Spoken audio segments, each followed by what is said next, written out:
على النبي يا أيها الذين آمنوا صلوا عليه وسلموا تسليما الصلاة والسلام عليك يا سيدي يا رسول الله وعلى آلك وأصحابك يا سيدي يا حبيب الله الصلاة والسلام عليك يا سيدي يا نبي الله وعلى آلك وأصحابك يا سيدي يا محبوب الله اللهم صل وسلم وبارك على حبيبك المصطفى وعلى آله وسلم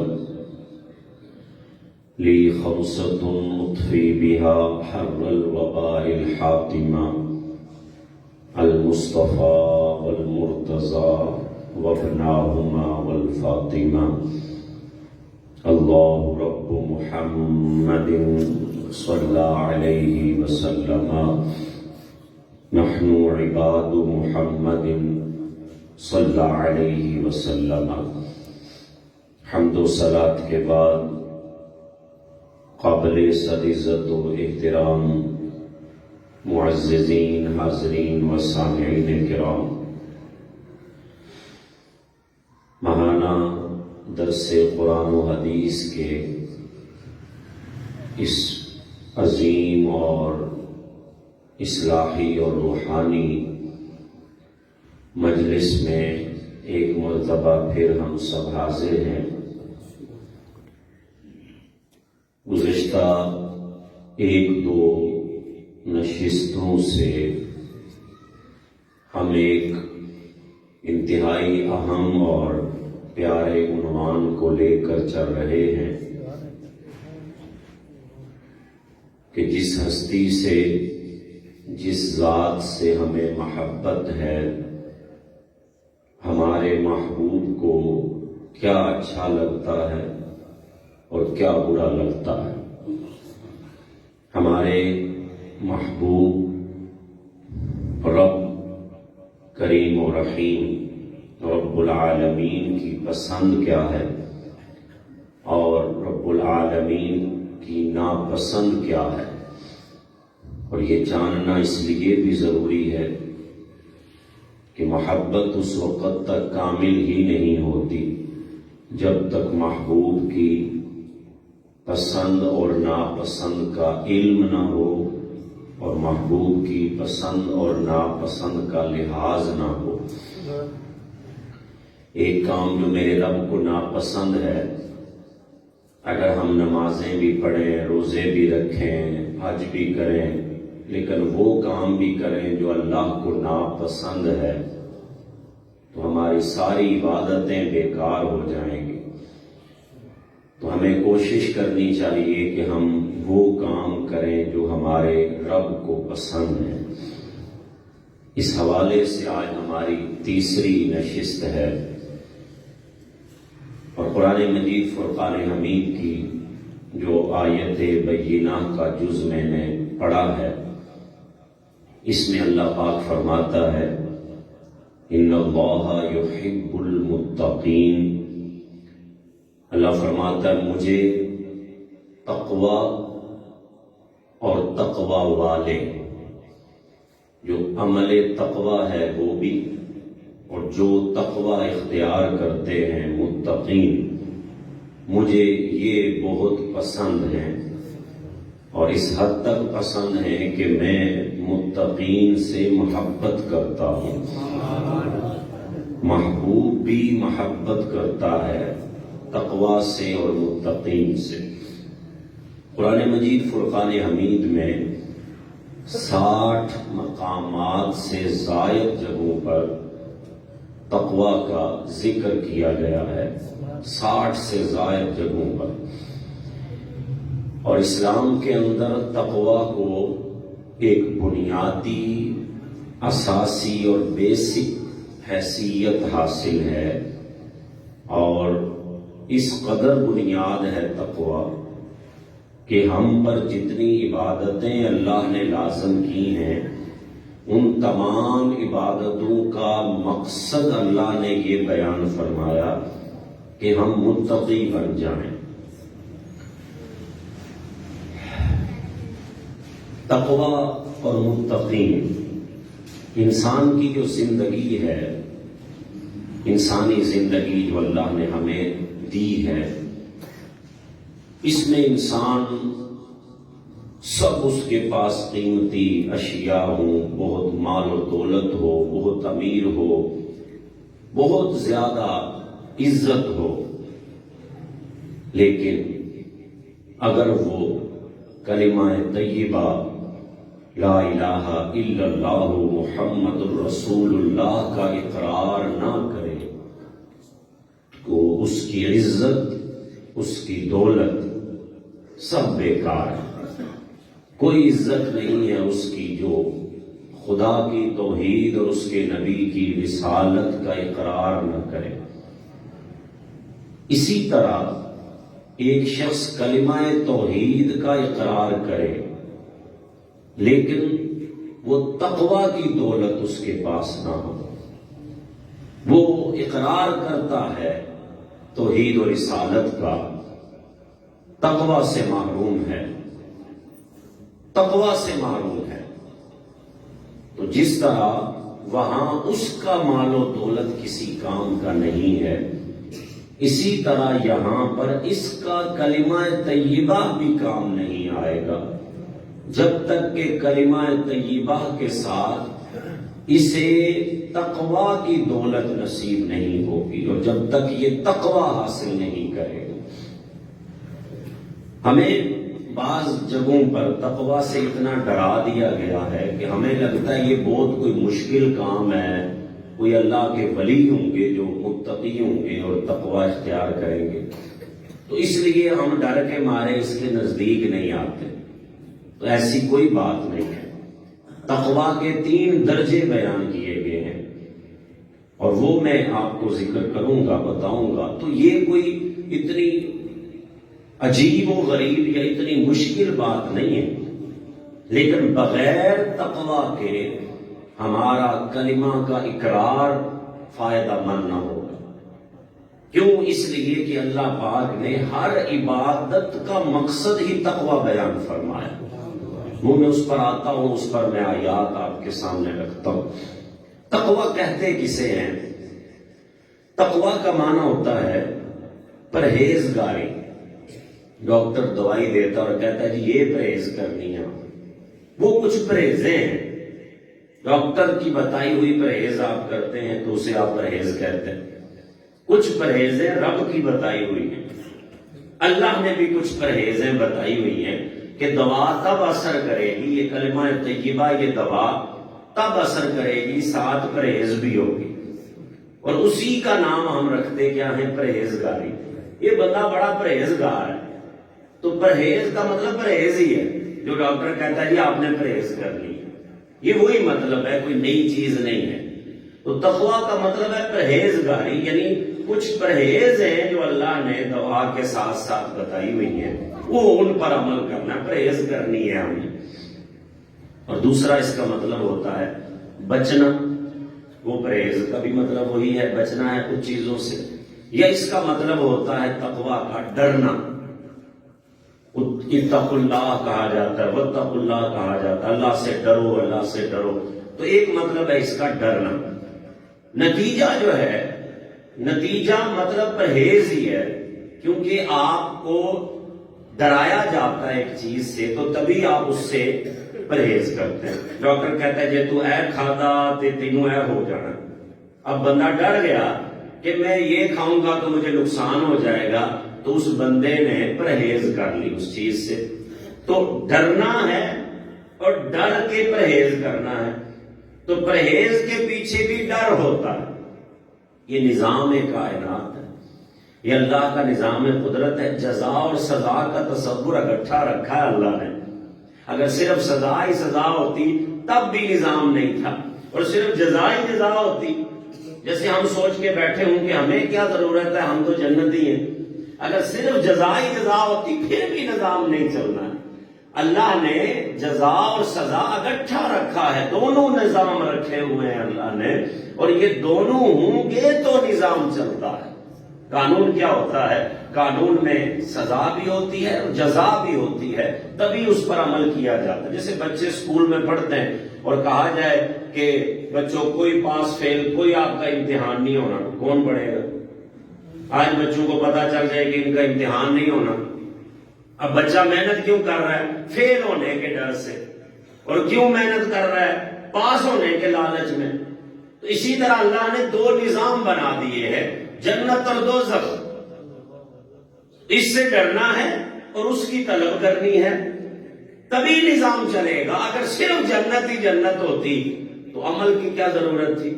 حساب کس کا ہوتا؟ نظام کائنات کیسے چلتا؟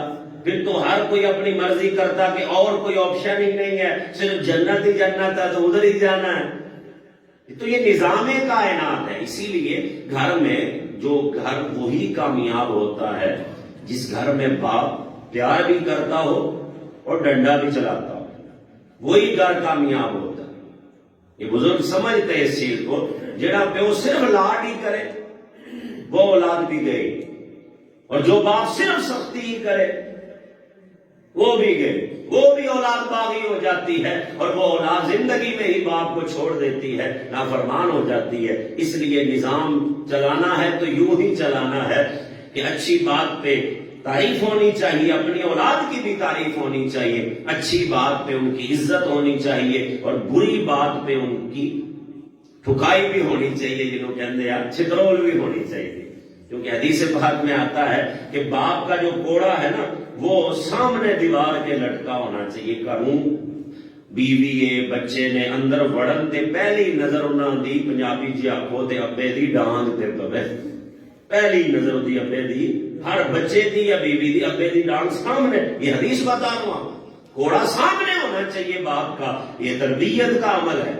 صرف پیار رکھیں گے، یہ نہیں کہا کہ ہر وقت مارتے رہو، لیکن سامنے ہو اور پتا ہو اولاد کو کہ ابے ڈانگ پھڑ رہی تھے خیر نہیں، کیونکہ قیامت کے دن آپ سے آپ کی اولاد کے بارے میں پوچھا جائے گا کہ تو نے اسے نماز پڑھنی کیوں نہیں سکھائی، قرآن کیوں نہیں سکھایا، سچ بولنا کیوں نہیں سکھایا، معاشرے میں ایک نیک فرد کیوں نہیں بنایا تو نے اپنی اولاد کو۔ تو آپ نے اپنی اولاد کا قیامت کے دن حساب دینا، اس واسطے آج اولاد کا حساب لو، آج اپنی اولاد کا حساب لو تاکہ اگے جا کے تانوں نہ حساب دینا پڑے۔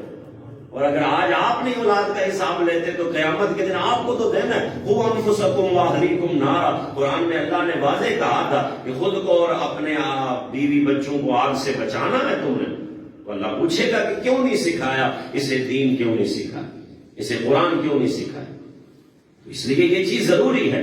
بہرحال بچنا جو ہوتا ہے وہ بھی ڈر کی وجہ سے، اگر ڈر ہوگا تو ہی بچ پائے گا کوئی کسی سے، یا بچنے کی کوشش کرے گا۔ اب بچنا کس سے ہے؟ اللہ کی ناراضگی سے بچنا ہے، ناراضگی سے بچنا ہے۔ اور ڈرنا کس سے ہے؟ اللہ کی ناراضگی سے ہی ڈرنا ہے۔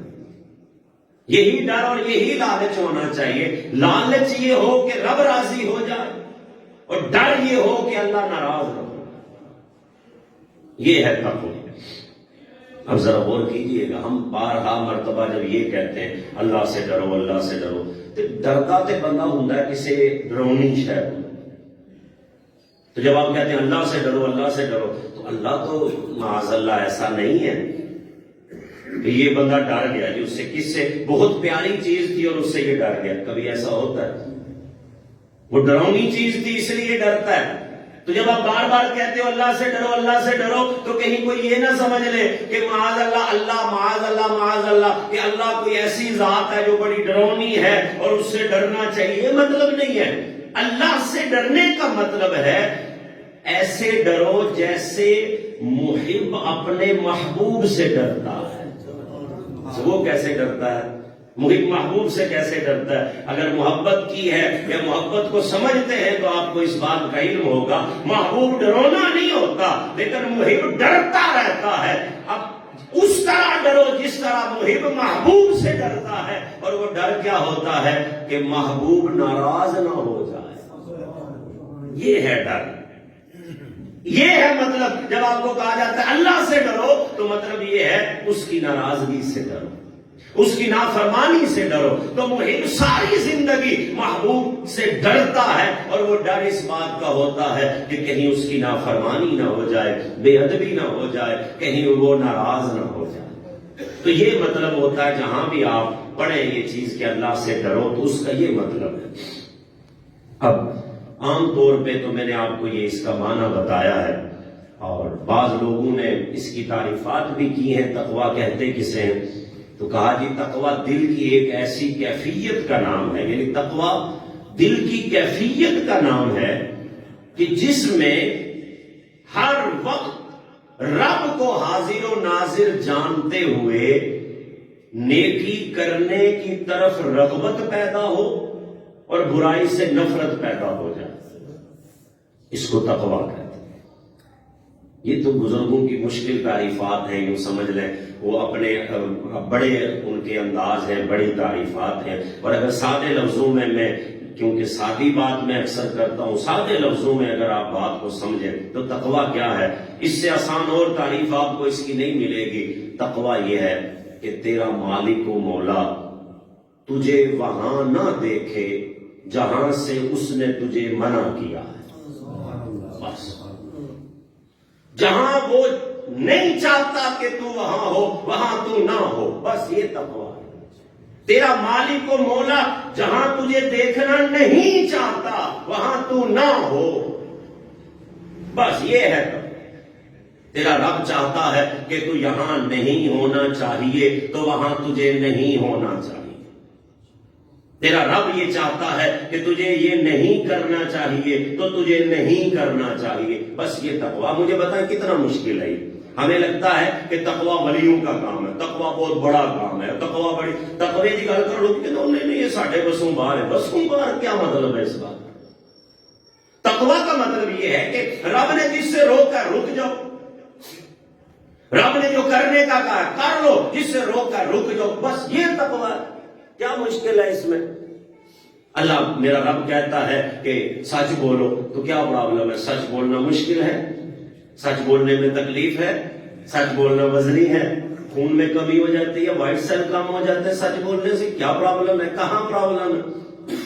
قرآن نے اور شریعت نے تو اصول دے رکھا ہے کہ لا یکلف اللہ نفسا الا وسعها۔ اللہ نے واضح کہا ہے کہ میں اپنے بندے کو وہ حکم ہی نہیں دیتا ہوں جس کی وہ طاقت نہیں رکھتا، وہ حکم ہی نہیں ہے۔ ایک بندہ کھڑا نہیں ہو سکتا، اسے اللہ نہیں کہتا کہ تو کھڑا ہو۔ ایک بندہ بیٹھ نہیں سکتا، اللہ نہیں کہتا اسے کہ تو بیٹھ، اللہ کہتا ہے تو لیٹ کے ہی پڑھ۔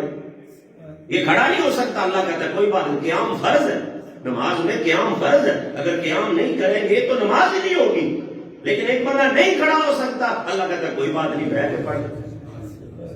لا یکلف اللہ نفسا الا وسعها۔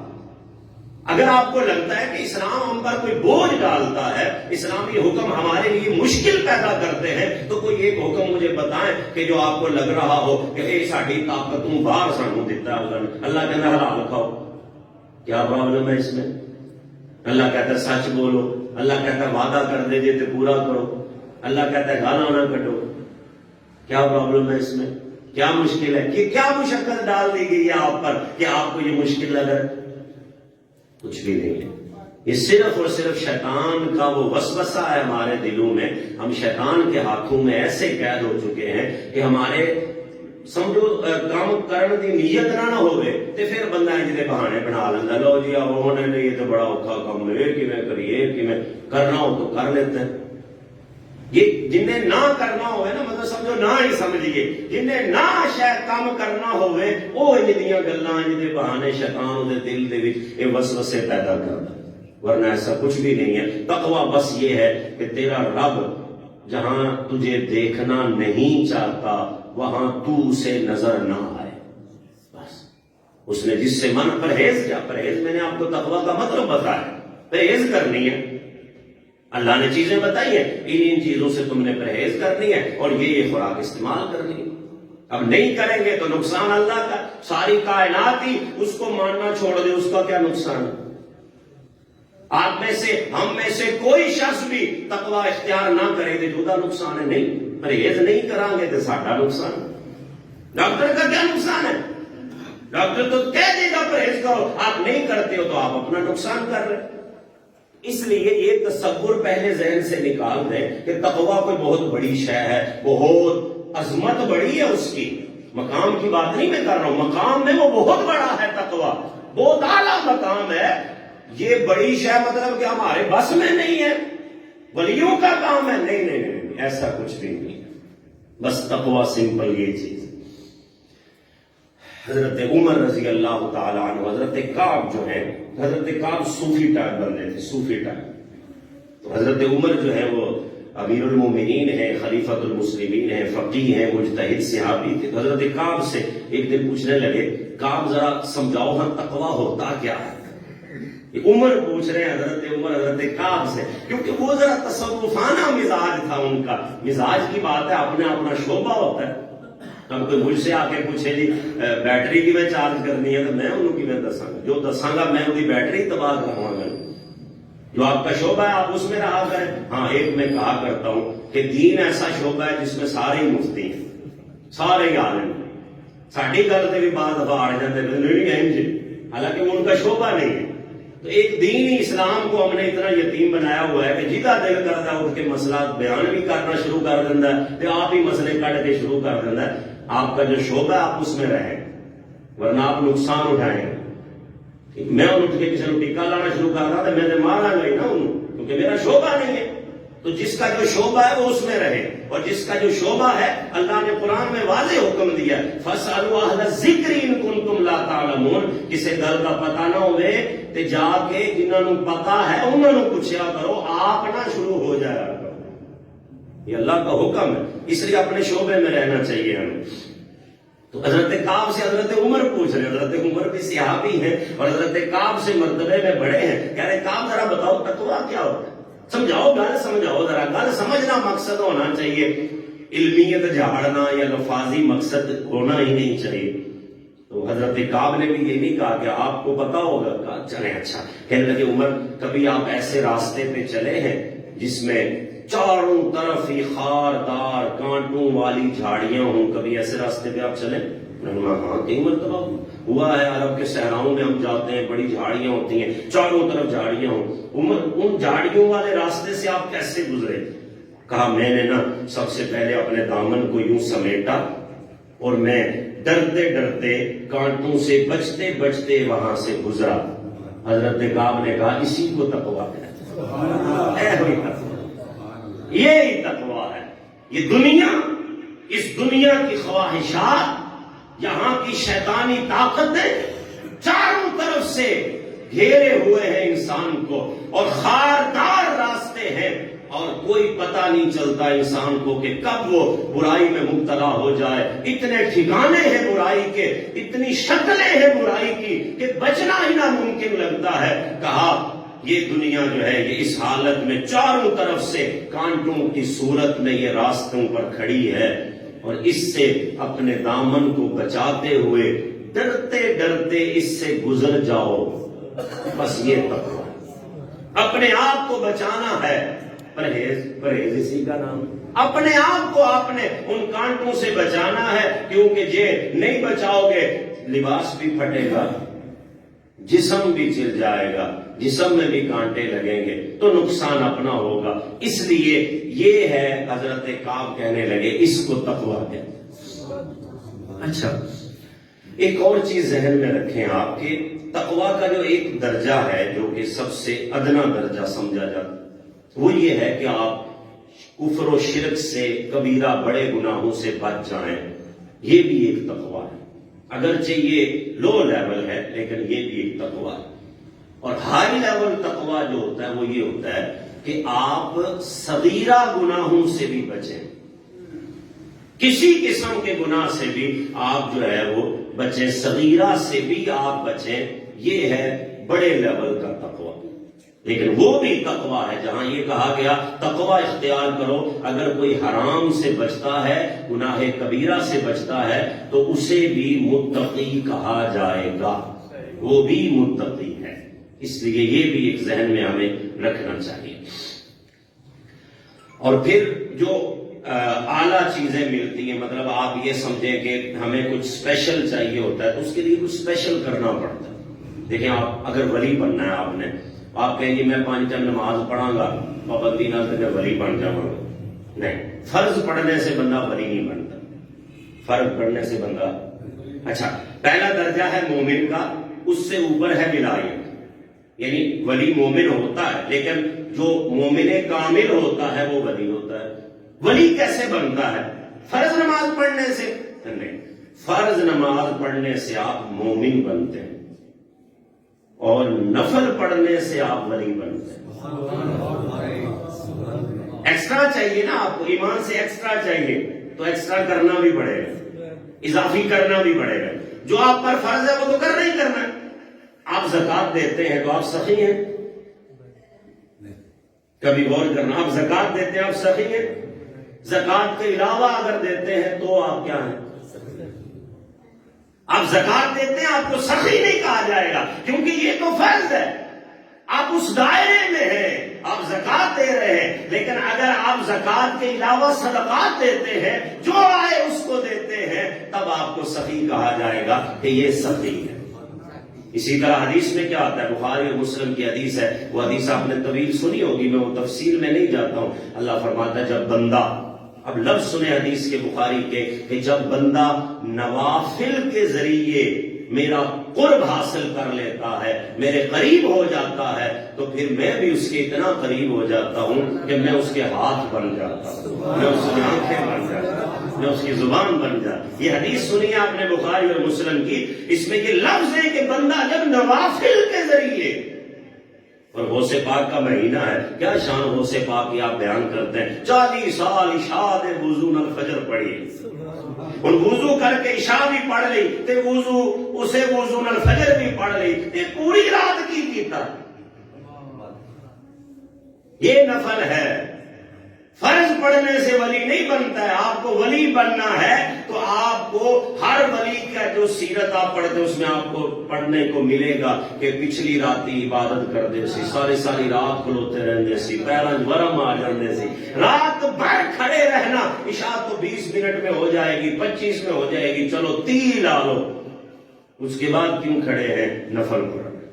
تو ولایت نوافل سے، یعنی ایکسٹرا کچھ کرنا پڑتا ہے۔ تو اگر عام مومن کی یہ شان ہے کہ وہ حرام سے بھی بچے گا، وہ گناہ کبیرہ سے بھی بچے گا، لیکن مومن کامل وہ ہوگا جو صغیرہ سے بھی بچے گا، جو شک والی چیزوں سے بھی بچے گا۔ ہمارے ہاں ہوتا پتہ ہے کیا، میرے پاس لوگ آتے مسئلہ پوچھنے، اب میں انہیں مسئلہ بتا دیتا ہوں، اب میں اگر ان کی مرضی کا نہیں نہ بتاؤں گا مسئلہ، اتوں اٹھ کے وہ اگلے مولوی کو چلے جان گے کہ وہ پوچھی ہے، شاید وہ میری مرضی کا دس دے۔ یعنی ہمیں دین اپنی مرضی کا چاہیے۔ یہ کئی دفعہ ہوا ہے، پھر بعد میں مجھے کال بھی کریں گے آ کے، وہ جی فلاں مولوی نے تو انج کیا، مطلب آپ مولوی ٹیسٹ کر رہے ہیں کہ اے کی کہندا ہے، وہ کی کہندا ہے، اے کی کہندا ہے، 5-4 مولوی ٹیسٹ کیتے تے لاسٹ تے نتیجہ یہ نکالیا کہ جہاں ساڈی مرضی دے مطابق فتویٰ دے او صحیح۔ بھائی آپ نہ کریں عمل، میرا نقصان کریں گے آپ، میں تو مسئلہ گھر میں تیار کر کے دوں گا آپ کو۔ شریعت مولوی بناتا ہے، اس نے تو آپ کو قرآن و سنت اور سیرت کو سامنے رکھ کے اس نے آپ کو بتا دینا ہے کہ شریع مسئلہ یہ ہے۔ اگر آپ اس پر اعتبار نہیں کرتے اور اگلے مولویوں کے پاس جاتے ہیں تو اب آپ آسانی ڈھونڈ رہے ہیں۔ یہ وہ بنی اسرائیل والی حرکتیں ہیں جو ہم کرتے ہیں، تو بچا کریں اس چیز سے۔ ایک ہی مرتبہ اس شخص کے پاس جائیں جس پر آپ کو اعتبار ہے، بھروسہ ہے، اور وہ اس کا کہے پر عمل کرے۔ اب اگر اس نے غلط کہا ہوگا تو وہ جواب دے، آپ نہیں ہیں۔ آپ نے اپنا فرض ادا کیا، آپ نے پوچھا، اللہ نے کہا تھا پوچھنا، اگر وہ غلط بتاتا ہے تو وہ جواب دے، وہ ذمہ دار ہے۔ آپ کریں اس نے جو بتایا ہے اس پر، آپ پر کچھ نہیں ہے۔ لیکن ہم ڈھونڈتے ہیں کہ سانو اپنی مرضی کا مولوی، اپنی مرضی کا فتویٰ لگے۔ یہ کہیں ہمارے ساتھ چلتا ہے، یہ اکثر ہوتا رہتا ہے، اس لیے یہ حرکتیں اچھی نہیں ہیں۔ بہرحال اب آپ غور کیجیے گا ذرا، اضافی کچھ نہ کچھ کرنا پڑتا ہے، اس میں ہم جو ہے شبہات سے بچنا ہے، مشکوک چیزوں سے۔ یہ ہے اعلیٰ تقویٰ۔ مشکوک کیا ہے؟ ایک چیز کے بارے میں شک پڑ گیا کہ یہ صحیح ہے یا غلط ہے، یا یوں بھی ہو سکتا ہے کہ ایک مولوی نے کہا ٹھیک ہے، ایک نے کہا نہیں ٹھیک، اب آپ اگر اس مولوی جس نے کہا تھا ٹھیک ہے اس کے کہنے پہ اگر کر لیں گے تو ٹھیک ہے، کوئی بات نہیں، اس کی ذمہ داری ہے، اس نے غلط بتایا ہوگا تو وہ جواب دے قیامت کے دن. لیکن ایسی چیز سے بھی بچنا، اسے اعلیٰ تقویٰ کہتے ہیں کہ جس چیز میں شک پڑ جائے. اتنے تے پکیاں شیواں ہوندیاں نے تے اسی اودے وچ بھی راہ کڈ لئیدا، اودا نام بدل لئیدا ہے. مثلا جوا ہے، سود ہے، جوا ہے، وہ نویں نویں نام رکھ کے، کمیٹیاں دے نام رکھ کے، نویں نویں نام رکھ کے اسی جناب وہ انہوں کرنے ہیں. جوا ہے، پتہ ہے جوا ہے، جوا کہنا نہیں ہے. اس کو جو ہے وہ انویسٹمنٹ کہہ دیا، انٹرسٹ کہہ دیا، نام بدل کے نا بنی اسرائیل ذرا تے چلو جی کام کاٹ لو اپنا. اللہ تو سب جانتا ہے. شراب کی بوتل پہ سرکہ لکھنے سے حلال ہو جاتی ہے. تو نئے نئے نام رکھ کے ہم جو ہے وہ سود کو جائز کرنے کی کوشش کرتے ہیں، ہم جوئے کو جائز کرنے کی کوشش کرتے ہیں. تو میں نے نہ آپ کا حساب لینا ہے نہ دنیا لینا ہے. وہ جڑی ذات نے حساب لینا ہے نا، انہوں قائل کیویں کرو گے تے انہوں کیویں جواب دیو گے. بس یہ سوچ لیا کرے کہ ہم نے اس کو جواب دینا، کسی کو آپ نے اور جواب نہیں دینا. اللہ اب جو ہے تقویٰ کو مقصد قرار دیا اللہ نے قرآن میں ہر عبادت کا. مطلب میں جلدی سے آپ کو وہ آیت بتاتا ہوں. اللہ نے کہا روزہ تم پر فرض ہے. کیوں فرض ہے؟ کتب علیکم الصیام کما کتب علی الذین من قبلکم لعلکم تتقون. روزہ کیوں فرض ہے؟ کہا اس لیے کہ تم متقی ہو جاؤ. اب آپ کو میں نے یہ کہا تھا کہ ہر عبادت کا مقصد اور منزل جو ہے وہ تقویٰ ہی ہے. اللہ یہ چاہتا ہے کہ یہ بندے متقی بن جائیں. اچھا روزہ اس لیے کہا کہ تم متقی بن جاؤ. آگے آگے نماز کیا ہے؟ ان الصلاۃ تنہا عن الفحشاء والمنکر. نماز اس لیے ہے کہ تاکہ تم برائی سے بچ جاؤ، جن چیزوں کو میں ناپسند کرتا ہوں ان سے بچ جاؤ. یہی تقویٰ ہے. یہی تقویٰ ہے کہ جو اللہ کو پسند نہیں ہے وہ چھوڑ دیں، جو اللہ کو پسند ہے وہ کریں. نماز اسی لیے فرض ہے کہ تم نے یہ کرنا ہے. اچھا زکوٰۃ کیوں ہے؟ زکوٰۃ کیوں فرض ہے؟ اس لیے کہ تمہارا مال، تمہارا ظاہر اور تمہارا باطن پاک و صاف ہو جائے. اور یہی تقویٰ ہے. جب آپ برائیوں کو چھوڑ دیتے ہیں، جب اچھائیاں شروع کرتے ہیں، ظاہر بھی پاک ہو جاتا ہے، باطن بھی پاک ہو جاتا ہے. حج کیوں فرض ہے؟ کہا فَإِنَّ خَيْرَ الزَّادِ التَّقْوَىٰ فَاتَّقُونِ يَا أُولِي الْأَلْبَابِ. یہ سب سے بہترین حج کے لیے جو تم مال جمع کرتے ہو اور حج کے دوران جو تم استعمال کرتے ہو، اللہ فرماتا ہے تقویٰ کا یہ بہترین سامان ہے.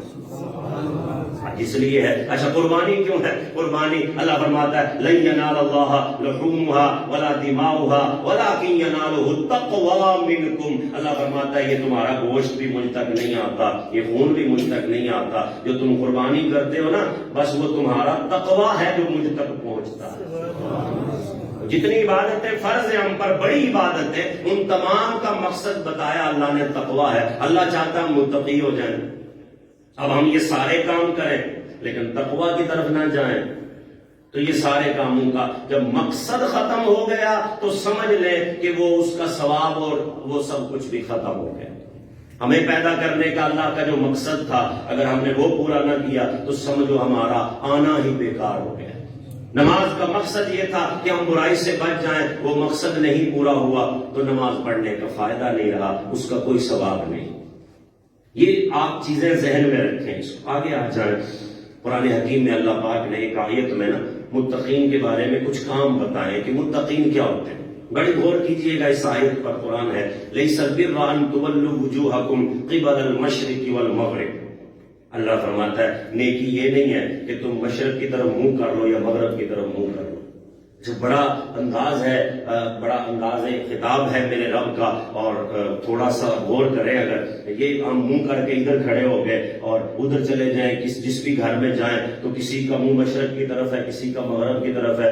وہ دنیا کے اعتبار سے ہے نا، بیت اللہ کی طرف ہی ہے منہ سب کا. لیکن کسی علاقے میں کسی گاؤں میں جائیں آپ کو تو لگتا ہے منہ ادھر نو کیتا ہوا ہے، اور کسی اور میں جائیں تو لگتا ہے منہ ادھر نو کیتا ہوا ہے، اتنے جیسا ادھر نو کیتا ہوا ہے. تو اللہ کہتا ہے یہ نیکی نہیں ہے کہ کدی منہ تسی ایਂ کر لو تے کدی منہ ایں کر لو. لیس البر ان تولوا وجوہکم قبل المشرق والمغرب. یہ مشرق اور مغرب کی طرف منہ کرنا یہ نیکی نہیں ہے.